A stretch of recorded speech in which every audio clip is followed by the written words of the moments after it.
అజయ్ బాబు గారు మీ మీద కూడా కౌంటర్ వీడియో చేస్తాను సార్. వీడేమో ఆడేడ తిరుక్కుంటూ స్టీరింగ్ నా పొంగికి పెట్టిండు. ఏంటి క్రైస్తవ సమాజం నుంచి అభినయ దర్శన్ బహిష్కరించాలి. అరే నువ్వు ఎవడరా నన్ను బహిష్కరించడానికి? అరే యు మీన్ నన్ను? అరే ఓకే ఫస్ట్ టైం కాబట్టి వదిలేస్తున్నాను. నన్ను బహిష్కరిస్తావా నువ్వు? నువ్వు పెద్ద పుడింగా? సరే రెండోసారి ఏందిరా నీ గొడవ? రెండోసారి కూడా అరే ట్వైస్. ఓకే నీతో నాకు గొడవ. నీతో సహవాసం అయిన తర్వాత నేను చెడిపోయాని చెప్పి అందరు నన్ను అంటారు క్రైస్తవ సమాజానికి. నువ్వే పెద్ద దొంగవి. అరే యదవా నువ్వే. అదంటే సంవత్సరం నుంచి అంటే నన్ను దూరం పెట్టాడట.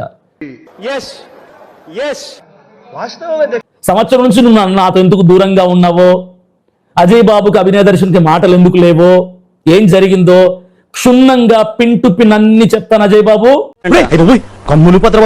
రెడీగా ఉండు, రెడీగా ఉండు, విత్ ఎవిడెన్స్ చెప్తా నేను.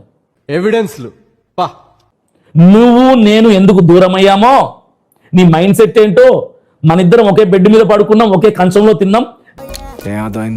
ఒకే కంచం ఒకే మంచం, అదే ఫాలో అయిపో. బహిష్కరిస్తావా నన్ను? క్రిస్టియన్ కమ్యూనిటీ నుంచి బహిష్కరించేద్దాం అభినయ దర్శనాన్ని సంప్రదిస్తావా? నీ గురించి నాకంటే ఎవరికి ఎక్కువ తెలీదు, నేను మాట్లాడతా ఈరోజు. ఊర్లో ఎంత ఎదవలం మేము? చాలా పెద్ద ఎదవలం అండి. నేను నంబర్ 1 ఎదవా, ఈ నంబర్ 2 ఎదవా. అదేంట్రా నన్ను పిలిచి అవమానిస్తా నువ్వు? నెంబర్ 1 నాకివ్వు, నెంబర్ 1 నాకివ్వు. సరే క్రైస్తవుల్ని నువ్వు ఎవడు నన్ను బహిష్కరించటానికి? నేనెవడిని బహిష్కరించబడటానికి? అన్నా నీకు ఆ డౌట్ వచ్చిందంటే నేను ఎదవన్నట్టే కదా అన్న. క్రైస్తవ సమాజం మీ తాతదా ఎవడిది? నువ్వు రక్తం ఇచ్చి నన్ను కడిగావా? నీ రక్తంతో కడిగినట్టుంది నన్ను. నాలో ఉన్న రౌడీ నిద్ర లేపుద్రా ప్లీజ్. అజయ్ బాబు నువ్వు మోసగాళ్ళకే మోసగాడివి, దొంగలకి దొంగవి. నువ్వు కూడా నా కోసం కౌంటర్లు మాట్లాడడం చాలా కామెడీ అజయ్ బాబు. ఇప్పుడు ఎవరి చేత ఎవరు కొట్టబడెను? పరమ పాపినైన అత్యంత పవిత్రుడినైన కొట్టెను. కౌంటర్ చేస్తా, మీ ముగ్గురు మీదనే మాట్లాడతా. ఇంకా మిగతా వాళ్ళు చాలా మంది మాట్లాడారు, నేను వాళ్ళతో మాట్లాడను, వాళ్ళని హైలైట్ చేయను నేను. ఎందుకంటే నేను వాళ్ళ వీడియోలు పెట్టి వాళ్ళ ఫోటోలు పెట్టి ఎందుకు వాళ్ళని హైలైట్ చేయాలి? బాబ్జీ గారికి ఇంత తెలివితేటలు వచ్చినాయేంటి? ఇమ్మాన్యుయల్ గారి మీద, అజయ్ బాబు మీద మాత్రమే కౌంటర్లు చేస్తా. అంతేనా గురువు గారు? అవును నీ అంతే. మనసు మార్చుకోరా? పట్టుదలొస్తే డ్రాయరే మార్చుకోను. ఏదో మనసు ఎంత. ముగ్గురు మీద 3 వీడియోలు చేస్తా, మంచిగా ముచ్చటగా 3 వీడియోలు చేస్తా.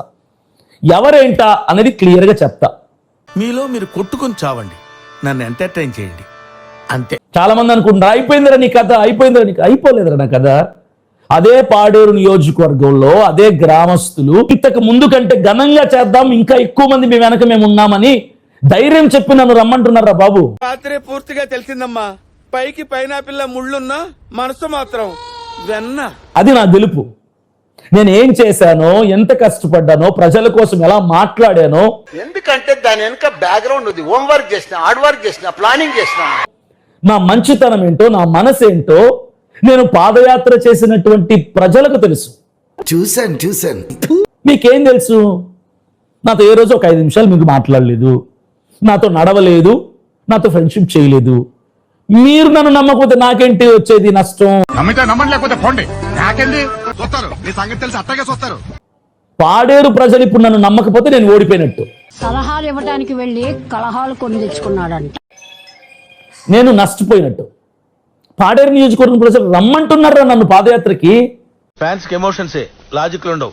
ఏ పాడేరు నియోజకవర్గంలో ఎక్కడైతే దాడి ఘటన జరిగిందో ఆ ప్రజలు నన్ను నమ్ముతున్నారు, నన్ను హక్కున పెట్టుకున్నారు, వాళ్ళ గుండెల్లో నాకు చోటిచ్చారు. ఈ రోజుకి నా కోసం ఏడుస్తున్నారు, నన్ను రమ్మంటున్నారు.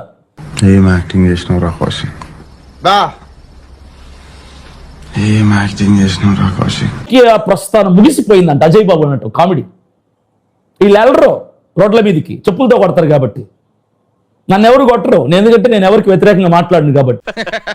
ఏమరా బాబులు మస్తు కామెడీ చేస్తుండే. అవును సార్, చూద్దాంలే. చూడటం కాదండి, మీరు చెయ్యాలంతే. సరే మీరు ట్రై చేస్తారన్నారంటే అది ఓకే అయిపోయిన